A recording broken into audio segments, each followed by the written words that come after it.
as they could be in line to take a quarterback at the top of next year's NFL draft. Well, Bears wideout DJ Moore made it clear how he feels about the situation. I'm still like, bro, where are y'all seeing this? Like, what makes him not the quarterback for the Chicago Bears right now? I get y'all got everybody coming out. What, it's like 2 of them? I don't think they better than Justin. Strong endorsement there, Mina. Is he right about them keeping Fields? No, and I hate to say that because I think Justin Fields has improved so much, and I've loved watching him this year since coming back from injury. But I think the problem is what Moore says, that they're not better than Justin. That's not the only thing factoring into this. Like, it's possible that at this moment, Williams and Maye aren't better than Justin Fields. But the reason you take one of them, well, there's a few reasons. Obviously, the fact that they're on the rookie contract for 4 years. But also, if they were to keep Fields, you'd effectively have to keep him for 2 years because you'd probably pick up his 5th-year option. And then you'd have 1 year to make a decision as to whether to give him a big contract extension. There's a good chance they're going to hire a new coach, so that coach would have to be someone who is a good fit and wants to be with Field. Like, it introduces all of these other team-building variables that are not there if you go into the draft and get a rookie quarterback, as well as picking up some trade compensation for Fields. MK, you know me. I usually try to stay convicted with the things I say. I don't know.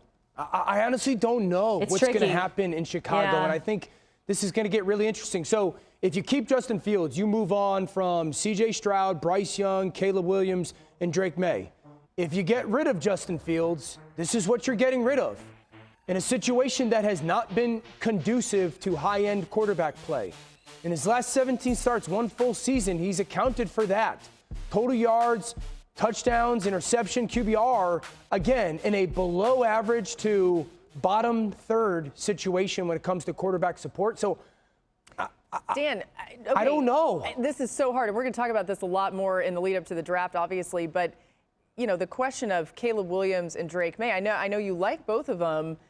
Do you think right now they're better? I don't think right now that those are better players. I think Caleb has the ability to be more jaw-dropping creative, and that's saying a lot because, specifically as a passer, Drake is an unbelievable athlete. I think the question becomes a little bit this, too, as well, for me. Do they, in Chicago, unequivocally believe that if they took 5 less runs a game from Justin, he is going to continue to ascend as a pocket passer? Yeah.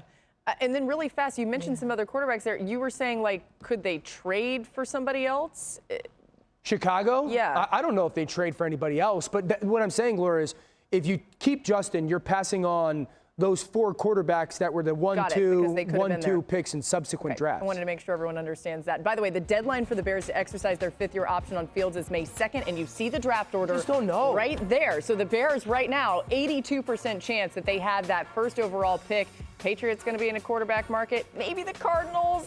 There's so many of these teams that are quarterback needy, and there are some good ones in this draft. The 49ers offense continues to roll. Dan, how are they doing it? Yeah, I think Christian McCaffrey is different because Kyle Shanahan can build him into the pass concept. So often offensive coordinators can take their tailback and they'll build in him like a one-on-one route where we'll see a potential choice route or your traditional check down. McCaffrey is so unique that Kyle Shanahan takes him and builds him into their drop-back traditional pass game concepts because his ability to understand the way to do it. So I want everyone to watch the red zone concept. This is what we call Cougar, okay? There's a little fade up top. You have a slot out route. We would get a shallow cross. Now, traditionally, this would be a short in, and then your back would be a late kind of angle route, and we would read this fully across the board. We would go 1, 2, 3, 4. Now, Christian McCaffrey is so unique that Kyle Shanahan says, well, I don't have to do it that way. They're going to hop the back. We saw that from Buffalo so often this past weekend.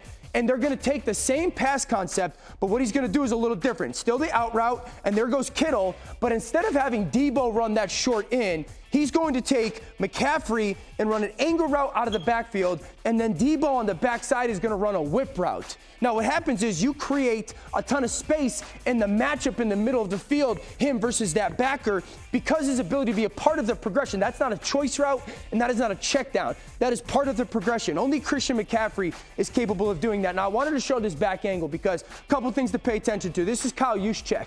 Now, if you were going to do in this set, we call this ace, okay? There's a symmetry to this. Guard, tackle, tight end. Guard, tackle, tight end. It is even, okay? Now, Juszczyk is a better pass blocker.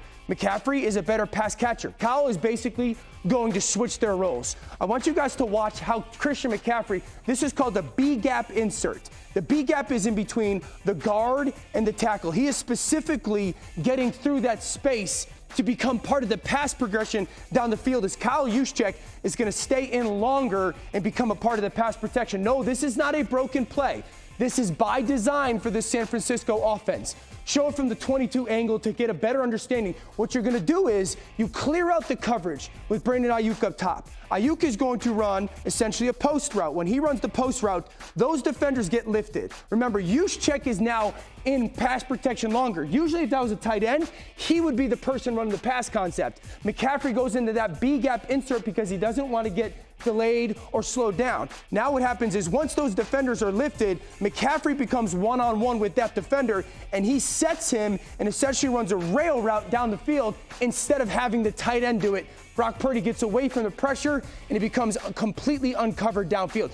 He's the only back in the NFL that you could do that with. Again, there's backs that you can build choice routes in to get completions, and there's backs that are really good in the check down world.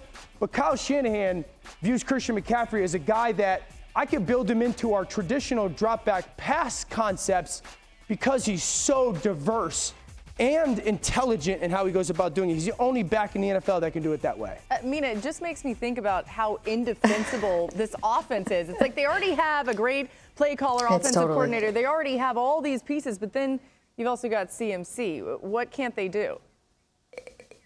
It is indefensible. I mean, we're going to preview this Ravens game and try to come up with ways to stop Christian McCaffrey, but there really are no easy answers because of what Dan just laid out. I mean, he's the queen on the chessboard. He can do literally everything you need a football player to do. It wasn't a broken play, but the touchdown where he fell down, Dan, in real time I was watching that and I was thinking, oh, okay, they're going to run the ball. It's 1st and 10. They're in quarters. They have a lead. They're in 21 personnel. But they don't have to because they have a running back who is a wide receiver back there. When you watch them, other than Tyreek Hill in Miami, I don't think there's a single player in football with the ability to dictate to defenses and draw focus the way that Christian McCaffrey does right now, which is absolutely insane for a running back. The way he draws focus in coverage when you watch, the way he gets bracketed, the opportunities and matchups that it opens for the other players who also happen to be the best players in their positions in football.